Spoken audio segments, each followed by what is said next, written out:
મહાપુરુષ અંગારામ મહારાજ જીવને જગાડવા માટે આ વાત કરી છે કે 84 ના ફેરા ફરતો તો આવ્યો ખરા, લખે 84 ભટકત ભટકત દર પશુ અવતારો, અનેક જન્મોથી રાહ દોરી ભૂલ્યો, સોહી દુઃખ પરો નિવારો, ગુનો સા મારો અબકો જન્મ સુધારો। આ હાલ મળ્યો એ જન્મ સુધારવા માટે મહાપુરુષોએ વાત કરી છે। આપણને હાવ સહેજે આ માનવ દેહ મળ્યો છે। આપણને ખબર નથી, પણ મહાપુરુષોએ કીધું કે ભાઈ કોટી જન્મના પુણ્યથી મળ્યો માનવ અવતાર। હેત કઈ હરિને ન ભજ્યા તો એળે ગયો અવતાર। જો ભગવાનનું ભજન ન કર્યું હોય, ગમે એટલી સંપત્તિ હોય, ગમે એટલો ધન વૈભવ હોય, પણ અવતાર એળે જતો હોય, કારણ કે કર્મ બંધન થાય એટલે। તો આ કર્મ બંધનથી છૂટવા માટે માનવ દેહ મળ્યો છે, અને એમાંય આજે જેમ સોનામાં સુગંધ ભળે એવો યોગ બનાવ્યો અમારા ઈશ્વરરામ મહારાજે કે જો આટલા મહાપુરુષોને મળવું હોય, એક વ્યક્તિગત મળવું હોય, દર્શન કરવા હોય, તો કેટલો આપણે ટાઈમ લેવો પડે અને કેટલો ખર્ચો કરવો પડે, ત્યારે મહાપુરુષોને મળાય। અને એ ભાગ્ય હોય તો મળાય। મહાપુરુષ કહે છે કે ભાગ્ય વિના મળે ન ભલી વસ્તુનો ભોગ, અને માળવામાં દ્રાક્ષ પાકે ને કાગડાને આવે રોગ। આ તો ભાગ્ય વગર આ પણ મળતું નથી। આપણને મળ્યું છે સહેજે આવો સંત સમાગમ હરિ કથા તુલસી દુર્લભ દોય, સુત દારા ઓર લક્ષ્મી આ તો પાપીને પણ હોય। આવો ઈશ્વરરામ મહારાજે આપણને યોગ બનાવી આપ્યો છે। અમારા ગીતાબા, એમનો પરિવાર, આ બધા પરિવારને આયોજકોને બધાને એક વખત તાળીઓથી વધાવી દે। કારણ જો તો ખરા પહેલેથી કે અમારે ભાઈ સંત મહાપુરુષો દુખી ન થાય એના માટે એસી વાળા હોલમાં વ્યવસ્થા કરવી છે।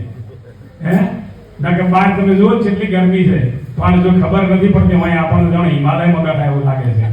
એટલે એ પણ એક ખરેખર ઈશ્વરીય કૃપા છે, આ ભાગ્યથી મળ્યું છે। તો આવો આ યોગ બન્યો અને આપણે બધા મળ્યા છીએ। મહાપુરુષ કહે છે કે મળ્યા છો તો મળશું માનવી તણા મેળા, એક દિન એવો આવશે કે પછી ભવે નહીં થઈએ ભેળા। શું ખાતરી આ ઘડી પછી શું થવાનું છે? હા, ઘડી પલકી જાણે નહીં જીવ કરે કાલકી વાત, જીવના ઉપર તમારા ભમે જેમ તીતરના ઉપર બાદ। આપણને ખબર નથી હોવાથી ઉઠ્યા પછી શું થશે। આ હાલ માનવા જેવું છે અને જાણવા જેવું છે।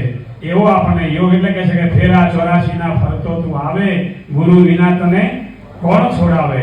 વેદ પુરાણ 18 કહાવે, શાસ્ત્ર ભલે મુખે કરી ગાવે, પણ તો કે છે મૂળ વચનનો મરમ ન પાવે। મૂળ વચન મોય છે અમારા સંત બોલ્યા કે કબીર કહે કે મેરા મૂળ વચન ના જડે, અને જડે તો આ ધરા દેહ ન પડે, અને એને ધૂપ ધરાને શ્રીફળ ચડે ને ચડે, પણ મૂળ વચન જડે તો।